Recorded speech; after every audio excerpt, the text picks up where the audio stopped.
So good afternoon and welcome to the role of the built environment in supporting active communities. My name is Teresa Peglow, and I'm the manager of the North Country Population Health Improvement Program. And I know that most of you are familiar, my clicker isn't working, there we go, with the North Country Population Health Improvement Program, but just as a little reminder or recap or news for those of you who are new to the FIP, as we call ourselves, FIP. Our role is to engage a wide range of stakeholders across the region. We serve as a convener and a collaborator and work towards elevating partners' work and not duplicating that work. We use data to identify and document regional health priorities and share that to help you all do your work. And we try to promote evidence-based interventions and inform strategies to inform community health and advance the New York State prevention agenda. And all of these things today on this slide that you see today will be touched upon in one way or another during our discussion today.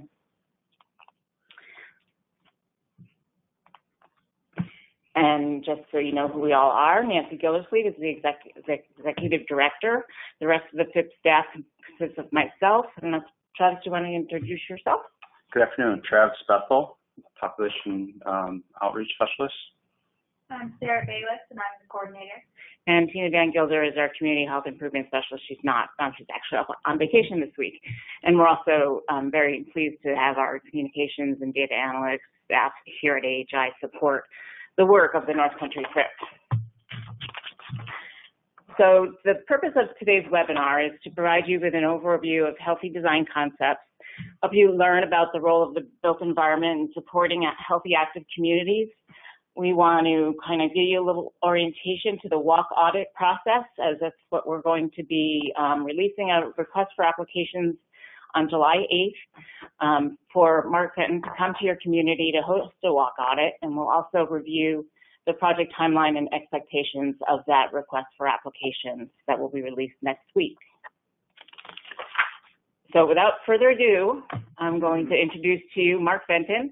Some of you may have been at our event last June 28th exactly in Lake George, where we presented Mark with this lovely T-shirt that you see in the photo, and we all went on a walk audit. It was a great day. I think we all learned a lot, and I know many of you that are on the webinar attended that day, and hopefully this will be a little bit of a refresher. And for those of you who weren't there, you're going to learn a lot and have a lot of fun too. So, Mark, take it away. Thanks very much. I appreciate it. I don't know where they got the idea for that mustache T-shirt, though. I don't know what that's all about. But otherwise, it was a wonderful day in Lake George, and I really appreciated it. And thank you for those of you who took part for joining us today. I hope that one of the reasons is because you took part in the walk audit. You heard the evidence-based argument for changing our community designs to make our communities healthier, and not just healthier from a public health standpoint. I'm very much a guy that comes at this from the population health improvement standpoint, but I will admit that in many cases, the environmental health and or economic health arguments are what build the case when we have to talk to policymakers and so on. For example, the walk audit you see here in this first photo was in Malone. I just was there working only a few weeks ago, late spring.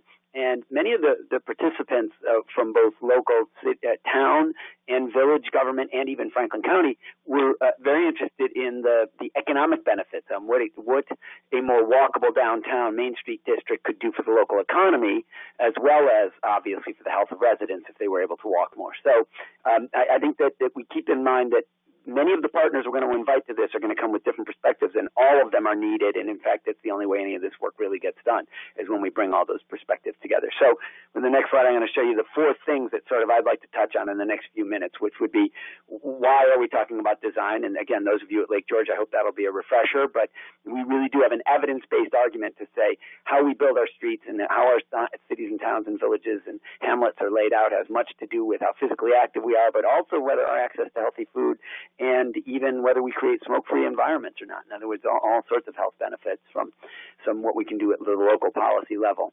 And that's why the big goal is policy change, and that one of the steps toward a policy change is what we will call pop-ups, trials, or demonstrations. And the reason I mention that is because one idea of this exercise we're in the midst of right now is that you not only get, by applying for this grant, you not only receive that is, the winning communities will have walk audits, will host walk audits, but also a modest sum that you could use to implement a demonstration or a trial, for example. So actually implement something. And I'll talk about some of those kinds of things. And we do believe the walk audit is a great kickoff to that. So using a walk audit is a great start. But yes, 3 numbers kind of summarize the health argument. So those 3 numbers are 30, 5, and 365. I won't burden you with lots of data, but 30 minutes a day is what we recommend for physical activity. We know children or youth should get at least 60 minutes a day. That'll reduce your risk for cardiovascular disease, type 2 diabetes, all sorts of chronic diseases. Sadly, only about 5% of American adults actually meet those recommendations. It may be as many as 40% of young kids and 10% of adolescents, but it's still very distressingly low numbers. And it leads to 365,000 estimated annual premature deaths in the U.S. due to physical inactivity and poor nutrition. And that's really only second to tobacco. It's something like 450,000 deaths. So the big 3, just to reiterate, the big 3 things that we die of in modern American society. You've heard lots about an opioid epidemic, and it is horrible, and there are great costs associated with it. But when you look at orders of magnitude, people are blown away when they hear that something like 450,000 Americans every year due to tobacco, another 365,000 due to physical inactivity and poor nutrition. And yet we've just sort of come to accept that. And we don't have to. We know that moderate daily exercise, moderate daily physical activity, and it doesn't have to be exercise. You don't have to change your clothes. You don't have to go to a gym. Walking to the corner store, riding a bike to school, riding your bike for errands once in a while could give you that 30 minutes a day. So that's the good news, that it's an attainable figure. Now, we know that just telling people this is not enough. This is one of many, many graphs I could show you of an exercise intervention study. And all you need to know is that the vertical axis is exercise minutes per week, and it shows a 1.5-year time span over which the first 6 months was an exercise intervention that was just trying to get people to walk 30 or 40 minutes a day. And what's interesting is it looks like over the first 6 months they did it, and then it tended to drop off. And even people who, for example, had a treadmill put in their house, that's one of the green bar represents folks who were only asked to do short bouts of walking, 3 or 4 10-minute walks a day, and they could jump on a treadmill that was put in their house. Even they dropped off over time. And this is not to indict the individuals, it's to say telling people to exercise is not enough. That's not sufficient. We can educate and we can encourage, but it's not sticky.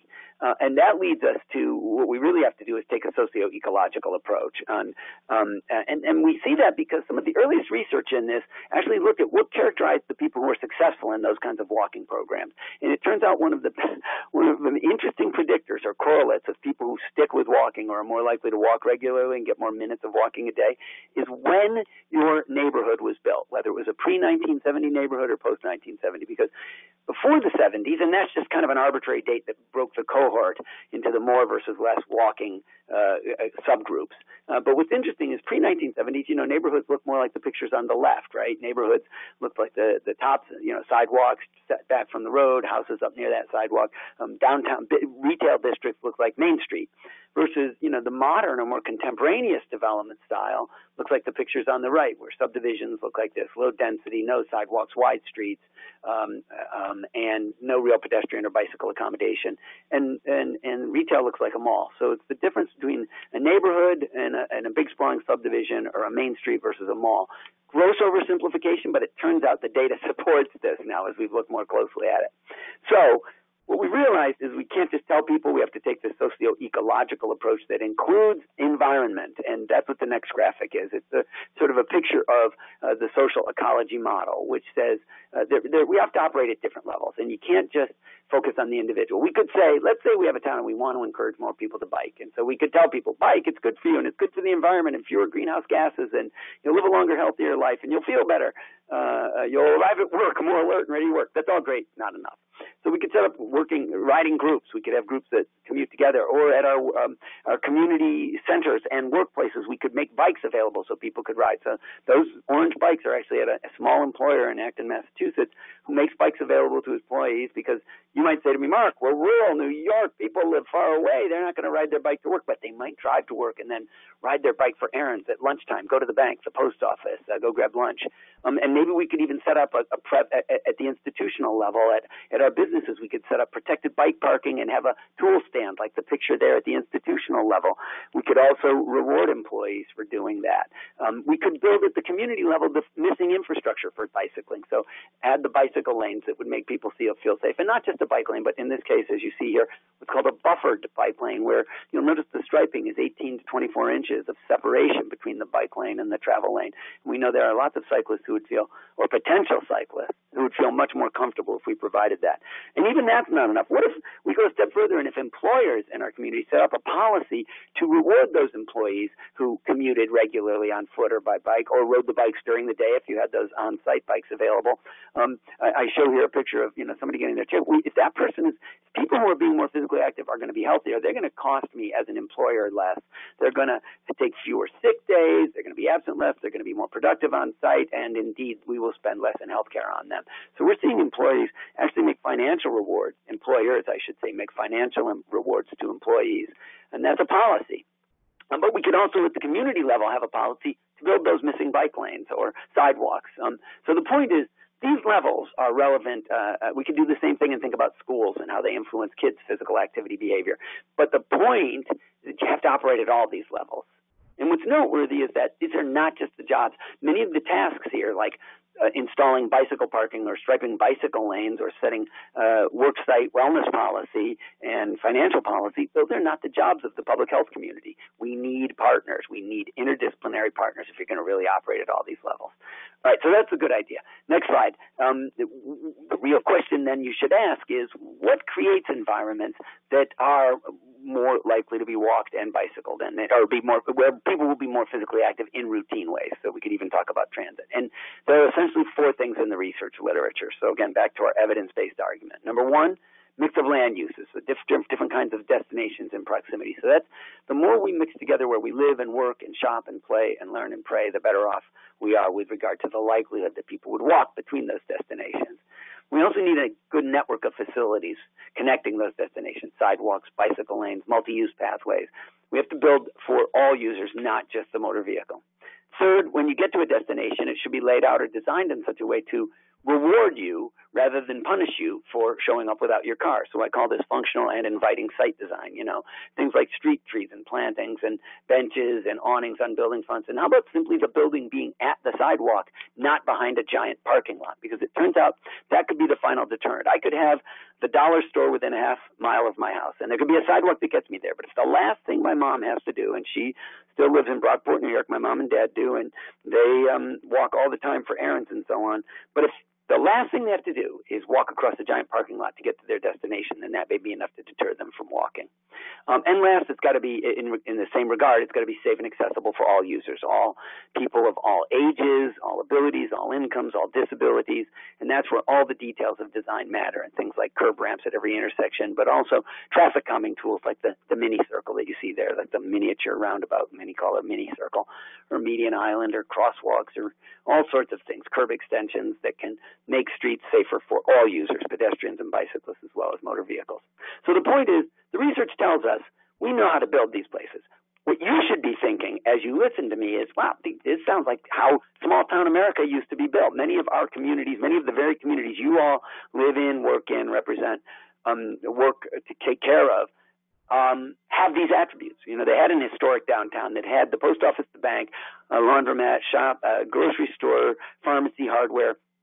Lots of that's changed over the years, but historically we had that, and many communities want it back. We had neighborhoods that had sidewalks in them. The layout was like the picture in the lower right, where the building was up at the sidewalk and so on.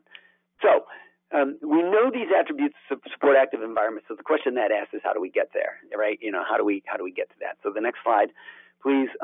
I will give you examples of things that are happening around your region. One of the hot topics is the notion of calming the streets, calming the traffic on the streets that go through our neighborhood. So this is Lowville. Don't know if you're familiar with it, but the Lowville Academy is just to the right out of the picture here. And this 4-lane road is problematic because it's very hard to cross. You see a crosswalk painted there, but it's not a great place for students to cross to get to the academy. Now, this was when we did a workshop and a walk audit there in 2007. It was recommended that this road could go on a diet, which is to say we could take one lane away in each direction and create instead a center turn. turn lane with one travel lane, and that would leave room for bike lanes, and it would change the character of the road dramatically from a crossing standpoint. Now, the next slide shows that indeed, when I went back and visited just last year, they had actually done that, and that's the state route that goes right through downtown Lowville, and the state DOT is now receptive to these ideas. Now, think about it. A pedestrian now only is crossing one lane in each direction, plus the center turn lane, and the really elegant solution would be to actually put a median crossing island in the middle, or some curb extensions on the two sides to shorten the pedestrian's crossing distance even further and make them more visible to drivers. These pictures were taken, by the way, in spring when they hadn't yet repainted, but they give you a sense of how the lanes could be changed. The next two slides show the same thing done in Watertown. So I'm trying to show you communities of different size where a main route in town is a state route. So in this case, I think it's State Route 11 in Watertown, Washington Street, and you'll correct me if it's 12 because I always mess up which is 11 and which is 12. But, the pictures on the left there that's right, we're right in front of Watertown High School. There's a 4-lane road. You see the bus trying to turn across 2 lanes of oncoming traffic. And then on the right, same location, different time of year. The trees have leaves, and now we see a 3-lane road. And if we go to the next slide, you can see a couple more shots of the before and after. So again, on the left, feels very much like a highway, 4-lane road. It really invites speed. You could post a reduced speed limit, but nothing there to give me a signal as a driver I should slow down. In the right, as we've reconfigured the road from 4 lanes to 3, added widened shoulders or bicycle lanes. It's just a dramatically different road for pedestrians, bicyclists, and drivers, by the way. A better road for drivers because now when you're turning left, you're not impeding traffic. You're moving to the center turn lane. You only have to cross 1 lane of oncoming traffic. My point is, yes, this does happen. Yes, it happens in New York with the New York State DOT on state routes, and they are receptive to that. In many cases, this is a good design approach. It can make it better for cars, too, because it can reduce collisions. So I don't want to hear people say, well, this never happened here, or they'd never do this in our town. Maybe they haven't yet, but that doesn't mean it's impossible. So let's carry on. The next slide, I think, gives us a sense of the benefits that come from this kind of work, and notably, it is not just healthier people, but if you click again, you'll see the point that we would make that it's also a healthier local economy and it's a healthier environment. So there are many who would submit that a more walkable downtown Plattsburgh has helped those businesses, like the ones there that have the seating out in front in what's called a parklet. So that may well be the compelling case for local decision makers, local elected officials, board members, and so on, is the economic health, not just the public health benefits. And, of course, there are environmental health benefits. As we reduce motor vehicle traffic, we reduce emissions. We can reduce the size of parking lots and lower the amount of heat island effect that the parking lots create and the stormwater that they generate, stormwater runoff during rain. In other words, redesigning with the pedestrian and bicyclist, not just the car in mind, benefits us at the levels of people, prosperity, and planet.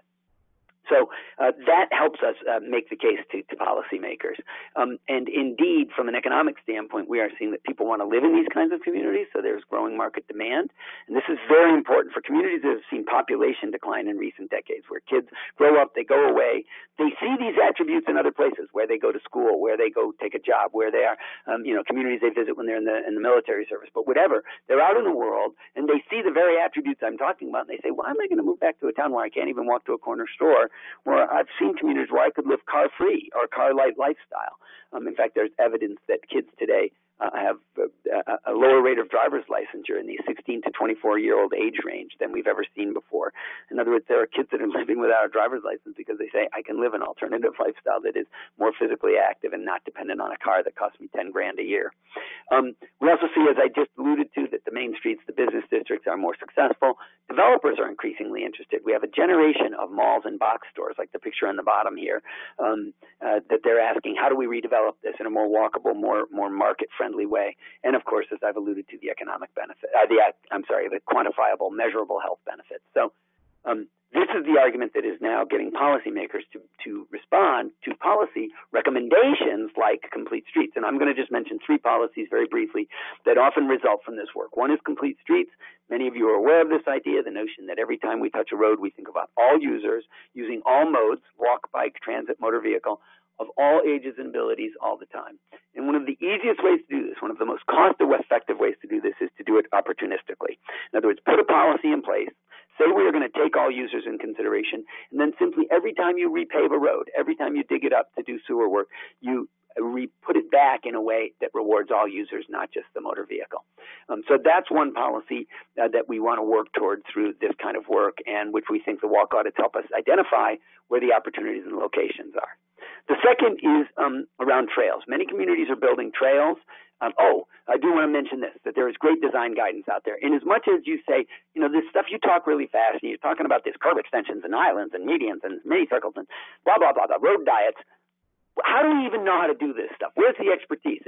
And what if our highway supervisors never heard this stuff before? What if our public works department is reticent? What if our district engineer at DOT is one of the more resistant ones? What if we don't have one of those ready to go and do what they did in Lowville? My answer would be there's a lot of technical assistance out there, including guidance documents from organizations like the National Association of City Transportation Officials, and very importantly, from the Federal Highway Administration, the two documents on the right, the Guidebook for Developing Bicycle and Pedestrian Performance Measures, and the FHW's Guide to Small Town and Rural Multimodal Networks, are really designed to help professionals, wherever they are now, whatever their level of understanding, help them think about how to implement best practices and to use the very techniques I've been talking about. So, complete streets are, even if they're unfamiliar to some of the folks you're working with, they are ultimately doable, and we have good TA, technical assistance for that. The second big policy decision that many communities, or policy direction many communities have adopted, is to build multi-use pathways and trails, but not simply for recreation. So we're not just talking trails where you drive your car to a trailhead, then take your bike off or go for a walk and then return to your car, but rather trails that connect stuff. And these just happen to be a couple. We got to walk on a beautiful waterfront trail in Lake George that really connected the business district to some of the housing and to some of the other material areas there. And Willisboro Small Connector that connects their town village hall to and civic buildings to where the schools are. In Plattsburgh, that trail is connecting entire neighborhoods to the SUNY campus, to the downtown area, to the waterfront. It will be a way people will be getting around for transportation, not just for recreation. So that's the second policy. And the third would be the idea of making every planning and zoning decision, every permit that the community grants, with an eye toward walk, bike, and transit friendliness. Now, you might say, that's a great idea, Mark, but if a business wants to come to my community and they have a standard format like the dollar stores all do, but so does every Walgreens and CVS, and they all want to be on a corner or certainly on a parcel where they're on a concrete pad set back from the street. All the parking is out front, and they don't feel it's their duty to include things like pedestrian access or bike parking, a transit stop. But the reality is there's a changing attitude about this. So I've got pictures of dollar stores, which I'm showing you a couple here, from all over the state, where they've either repopulated existing storefronts, often in main streets where they lost a grocery store or a hardware store, or one of the sort of the anchors, or new construction that has been built to accommodate one of the dollar stores, but in this style, that is the building up at the street, not with a giant parking lot out front. This may seem like a little thing, but it has everything to do with restoring the economic energy and economic health of our downtowns, not just our public health. But we're also putting the stores in our most walkable locations. So as opposed to being out on the edge of town where you couldn't walk there even if you wanted to because it's a mile outside of town on an empty parcel of land, we're putting it in the place where I could park my car once, go to the post office, the bank, and hit the dollar store all on a walking trip. So those three big policy areas, complete streets, trails, planning and zoning are the real goals. That's where you want to be working toward. But to get there, we've found that trying more modest efforts is really effective. Now, it's important to recognize none of this happens if it's just the health people banging the drum. This is my model for effective team dynamics or team design, which is to say the communities that are doing this well have a core group of something like 10 folks, very disciplined, not all health people. You'll notice this is an example, and no two towns I've ever worked in have the identical 10 people on them. But you'll notice if you have a local housing authority or a transit entity, maybe a private developer or landowner, somebody who's developing lots of land, somebody from a planning board if you have one, an elected official, park and recreation, economic development or chamber or somebody like that, public works, highway department. The point is, it is this mix that is critical to getting the job done. They have to be people who accept this vision, that sort of this notion that environmental change matters, that they see it as their job to build a more walk, bike, transit-friendly community, and they have the kind of reach so that when you click the slide again here, all these other entities that you might want involved are one phone call or email away, because there are lots of other entities and organizations. And by the way, I'm not saying, maybe you would say, well, the local hospital should be in our inner ring because they're really involved. That's perfect. Then they should be one of the inner 10. But my point is, a steering group, if you will, an executive group, or what I sometimes call the stealth team of only about 10 people, seems to be really, really important. And as part of this exercise, we are going to ask you to begin convening such an interdisciplinary group to even submit to the RFP. So if you're going to respond to the request for proposals to have the walk audit done, you got to have already started convening this mixed group. If it's just to help people come into the door, we know you will be less effective, and you will be I argue, you'll be a less ready candidate to have the walk audit in your community. You got to show that you're going to have these different entities represented when we do the walk audit in your community. So that said, what are the kinds of things communities are doing? Well, they're trying stuff. There's low-cost stuff that you can do. So these are both communities that needed more bike parking, and rather than make it the city's obligation, they partnered with vocational schools that had welding programs, and the welding students designed and built these bike racks. Therefore, the only cost to the community was installation. The school designed and built, local businesses donated the money for the steel, and so you had public and private connection, and then the town or the village actually did the installation. And I've got the remaining slides are just examples like this. So I want to show you a few more. So the next slide, parklets, which are on-street mini parks. I showed a shot of one of the Plattsburgh ones before. Here's another. The idea of taking one or two parking spaces and creating a public space. It both narrows the street and access traffic coming. It creates public space that can be seating for restaurants and cafes. The one on the lower left there from Montpelier, Vermont, again, constructed by the carpentry students in the vocational school there, and with donated materials, and there's a great pride of ownership, and you see kids using it all the time, it's right outside a coffee shop in this case. More pictures, so carry on with the slides here if you would. Next slide. Thank you. And one of the ways we can make this stuff work is by using what we call lighter, quicker, cheaper treatments. So on the top left, there's a bike path that's essentially created by simply painting it and putting in those white vertical, those are called vertical delineators, those reflective, flexible bollards. In the lower right, that's a curb extension where we widen the crosswalk at the intersection to shorten the crossing distance, make pedestrians more visible, slow-turning vehicles. Again, done just with paint and vertical delineators. And Wolcott, Vermont, in the lower left, they wanted to make it safe to walk across the parking lot there from the business district in the distance to the town hall in the foreground. And they did it with planters and curb stops. These are not expensive treatments, and indeed the planters became essentially a community garden. People adopted them and grew herbs and vegetables and so on. But it also slowed traffic, and it made it much easier to get in and out of the parking lot for cars because now there was a defined entry and exit. Let's carry on with the slides. A good example from Billings, Montana, they wanted to have an extended curb here to make pedestrians more visible at this important school crossing near a school, but they didn't have the money to pour concrete and make a concrete curb extension, so they did it with rubberized curbing material, paint, and signs. But when they repaved the road, so that was in 2008, right, the original inexpensive treatment, but when they did the repaving in about 2014, that was the time they made it a complete street, and the cost was much lower to put that curb extension in. It didn't cost nearly as much because they were doing it as part of the full repaving project. So being opportunistic is how we get to complete streets. Next slide. And by the way, that crossing location was identified in a walk audit. Another example in Whitefish, Montana, they identified this street as a possible bike lane for kids biking to school. And we did it during a walk audit. We noticed how wide the street was, that there might be room to not only have parking on one side and make a bike lane on the other. Some parents said kids won't bike here, or the parents aren't going to be comfortable. So they created a temporary bike lane for a week. And they, with the next slide, you'll see, the next image, you'll see that they filled the schoolyard with bicyclists, or with bikes because so many kids rode. The next slide is a really interesting story. I was just working with this town up in northwestern Vermont, Enosburg Falls, where they put in temporary curb extension. The regional planning entity up there did fantastic work. So it's the Northwest Regional Planning Commission. And what's really cool is there was some concern there because, again, it's a state route going through a little village, concern that truck traffic could get through. Well, there's this guy, Rick Graves, who actually teaches drivers who are going to earn their CDL license. So he brought one of his trucks. He teaches and he lives in the area there. He drove one of his trucks, he was a very experienced driver. He swung wide. He showed us whether a truck could navigate it or not. We talked about the curb extensions.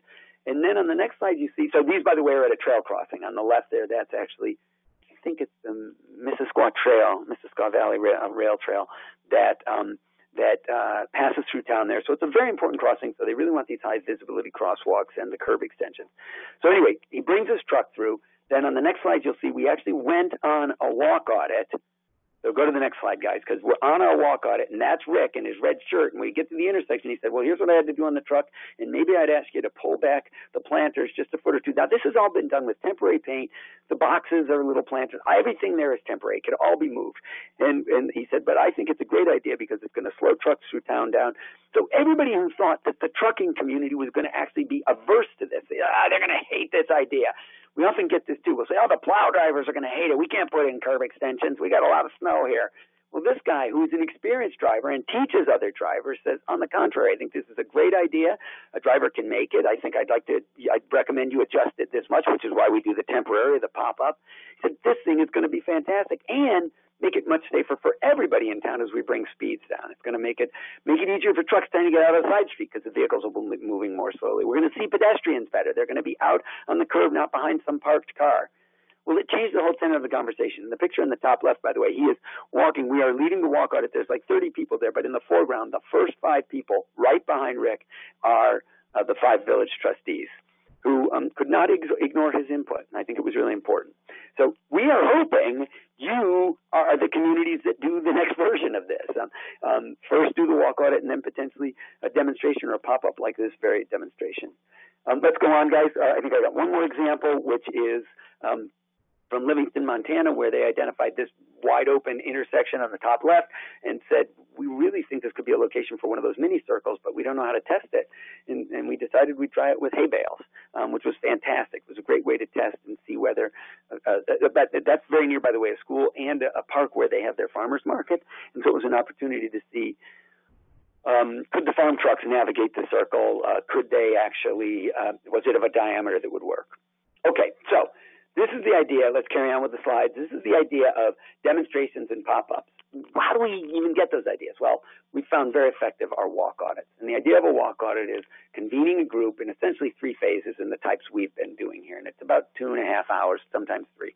1, convene for a few minutes, 15, 20 minutes, and discuss these elements of walkable communities. We usually share a handout.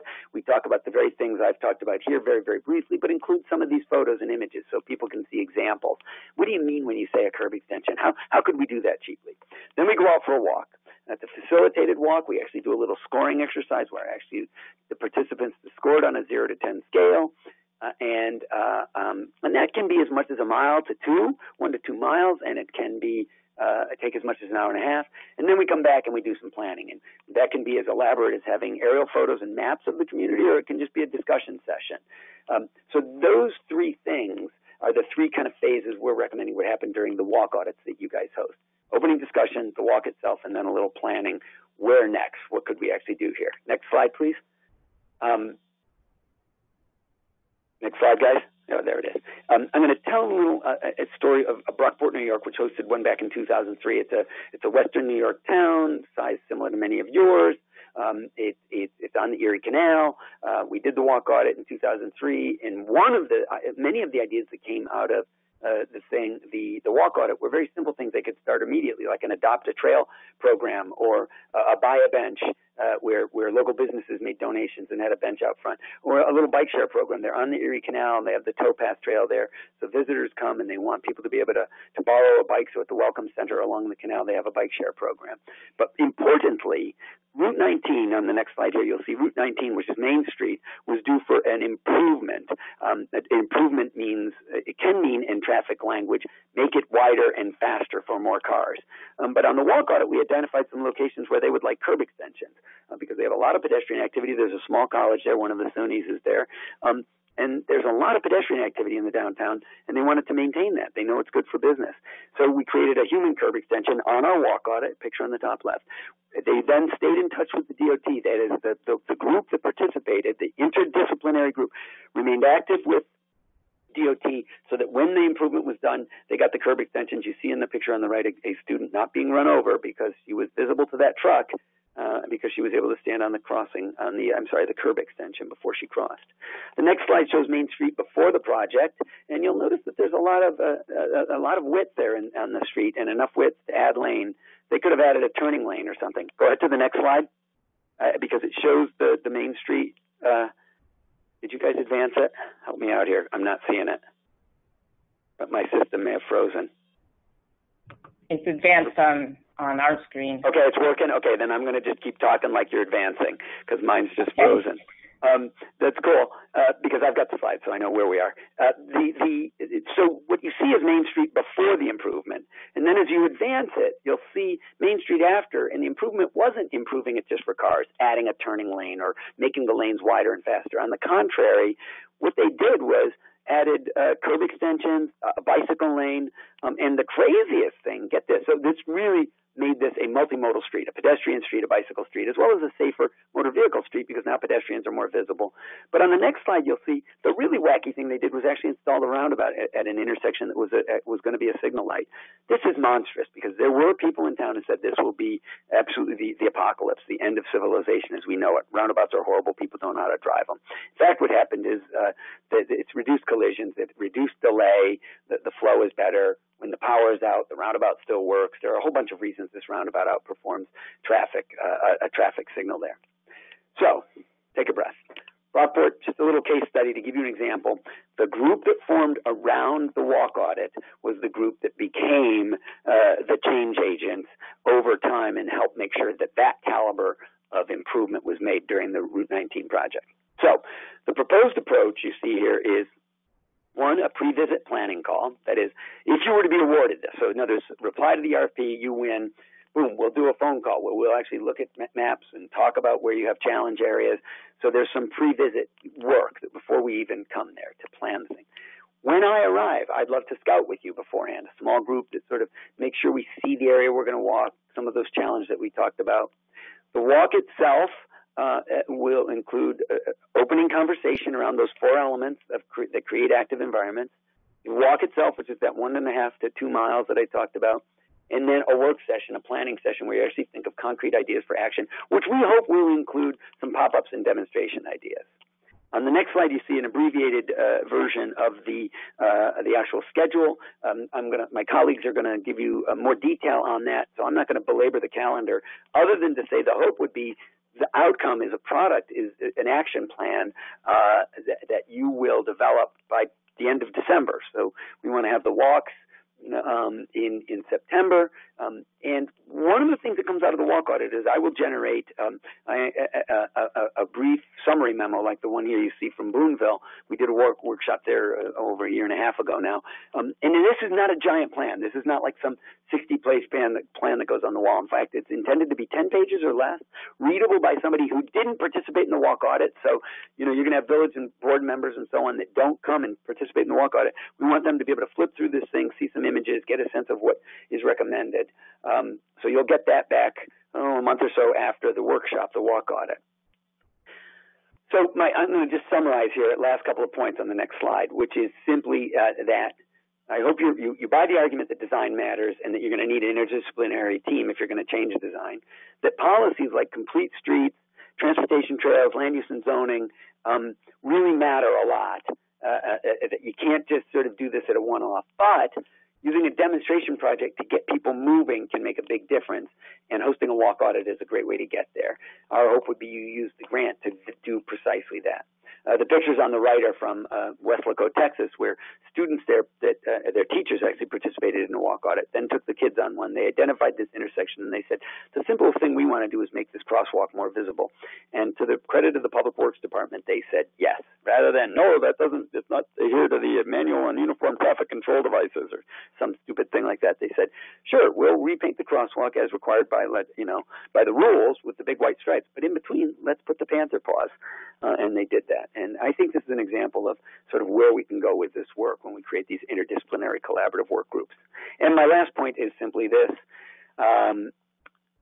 Back in 2005, there was an article in the New England Journal of Medicine that projected we will be raising a generation of kids who have shorter life expectancies than their parents.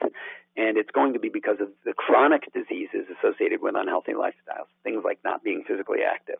And It turns out, that's now 14 years ago, that's come to pass. Now they're making estimates of life expectancy of kids born today statistically will be shorter than ours, that is, we adults. And it will be because of cardiovascular disease and type 2 diabetes and higher rates of cancer, all associated with, among other things, less physically active lifestyle. So I hope that taking a walk in your community is one of the ways we can start to turn the tide back on this. So thank you for your attention. I know that was a sort of a lot of information in a short time, but I hope it gives you a compelling picture and makes you say, wow, we got to have one of these in our town. With that, I'll turn it back to you, Therese. All right. Thanks, Mark. And just so everyone knows, we are recording this, and we'll be sending it out when the RFA is released next week. You'll get a link to the recording so that you can review the great ideas that Mark has shared. So now I'm going to turn it over to Travis Bethel to talk about the request for application process. Thank you, Teresa. Thanks, Mark, for that great overview. And we're really excited to put forward a request for application to help communities and teams really start to think about what they can do to describe an environmental change project that will create increased community opportunity for physical activity. And that request for application is going to go out on July 8th, so next Monday. And we're asking teams to start coming together. And we really want to reiterate what Mark was talking about as well, is that it's a cross-sector collaborative, as he has stated, an interdisciplinary team to come together to put this change forward for a project. And we're going to, on Friday, August 16th, select up to 4 communities to host a walk audit that will be facilitated by Mark Fenton. And that's going to be after the July 31st deadline when applications are due.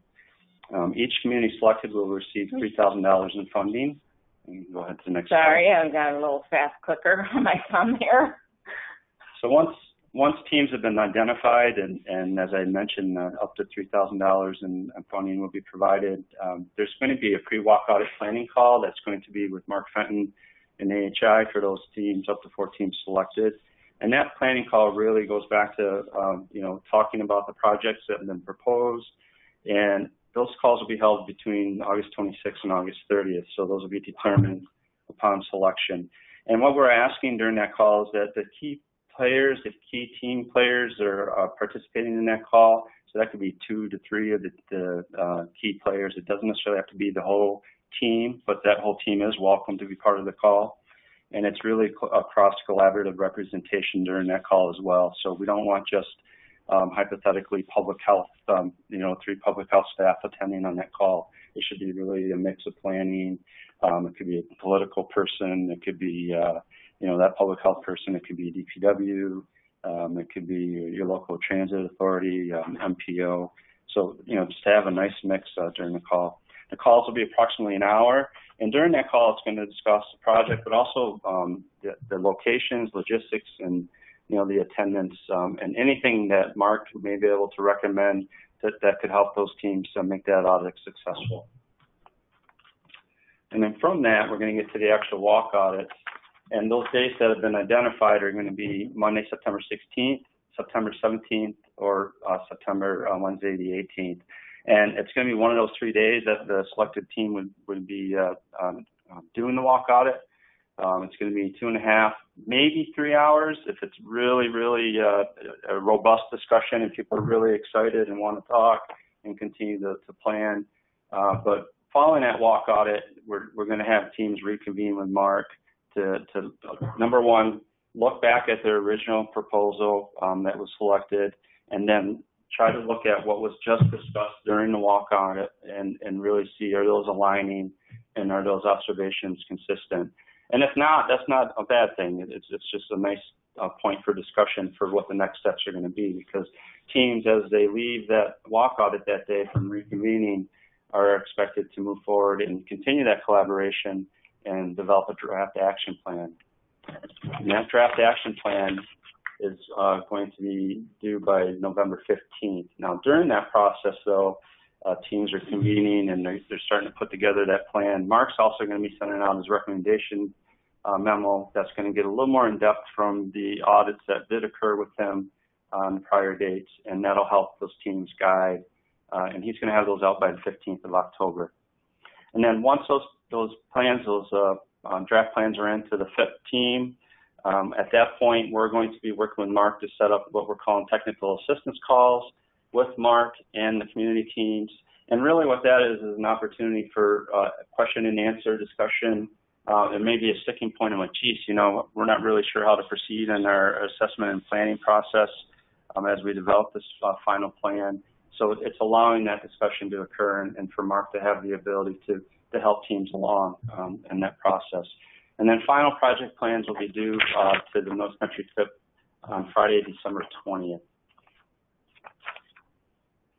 And then the next steps that we're asking people to take as they leave today is to really concentrate on recruiting your cross-sectional collaborative teams and start defining that project proposal. We're going to send that request for application out on Monday, July 8th, due to the fact that we have a holiday coming up and people have time off, et cetera. So we want to give people time and to really start thinking about this and developing their teams. And then also, we're looking at the July 31 deadline for applications to be submitted. I mentioned earlier that August 16th we would be identifying communities. So we're trying to give a few weeks in between for each step so that people can step back, really look at it, and decide what they'd like to do. Okay, thank you, Travis. Now I'm going to open up all the lines for questions. I should say that, you know, the application itself is not going to be, you know, some lengthy document. It's only about 4 or 5 questions. So I think that there's ample time to respond, and we, of course, are available for any questions that you might have during your grant development process. So everyone should be unmuted and available to ask questions of us here at AHI or of Mark. Can you clarify the grant award versus the technical assistance? Not sure. So what the question is, can you clarify the grant award versus the technical assistance? I.e. the $3,000. I.e. the $3,000. So the amount of the award will be $3,000. We're going to be disseminating those dollars in increments over the course of the timeline that Travis reviewed. So the first allotment will be $500 upon execution of your MOA with AHI. And then the second allotment will be after participation in the cross-sector collaborative walk audit. And then that is also $500. And then the final disbursement will be $2,000 at the completion of your final action plan. So the distinction between the technical assistance, I mean, the money isn't really tied to the technical assistance. The technical assistance will be occurring throughout the process that both Mark and Travis described, from the time you submit your application and we get it back to you and we hold the pre-planning calls, and then Mark comes out and does the walk audit, and we have a little debrief after that. And then there's that period of time between the time the walk audit is completed and when your draft action plan is due, that we'll have yet another call to see, you know, if you have questions or any needs for technical assistance, like you really can't figure out how to achieve the change you want to achieve. So does that answer your question? I think it was Terry who asked. I didn't quite see it.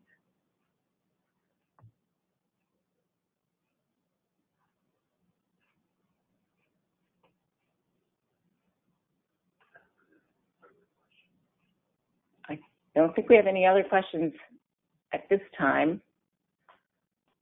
We still have a few more minutes if anybody has any.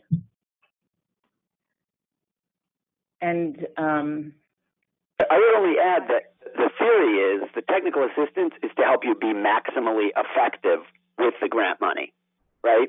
It's not a huge amount of dough, but done well, like some of the examples I tried to give, where you really apply it, for example, to a demonstration project of either low cost, one of the lighter, quicker, cheaper treatments, or a technical assistance is basically to help you to maximize the impact of your use of the grant. Right, and it's really what we're really hoping, you know, that you all can do with this opportunity is, you know, go through the assessment and planning process that will then yield not only a particular project that you want to work with that this $3,000 can help you implement, but also in combination with Mark's summary report, give you something that you can use as a planning document for your community in the future as you move towards implementing more policy type changes. unless I had another question. So the application isn't necessarily involving a specific proposal for an already identified improvement in the community. So if you could certainly propose, and we welcome you to propose a need that you have already identified in your community that you'd like to work on to improve, a built environment change that would lead to increased opportunities for physical activities. You've got something in mind, and that this can help you advance the planning process, getting the proper partners on board, really thinking out the plan of action to implement that change. That's certainly allowable.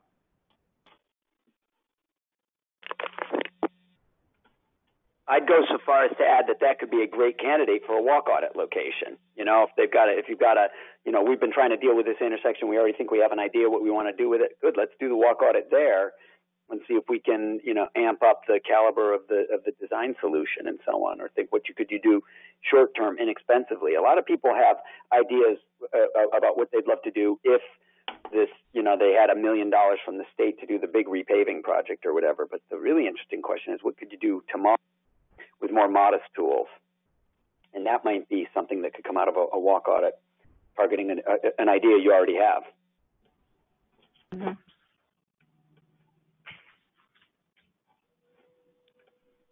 Other questions?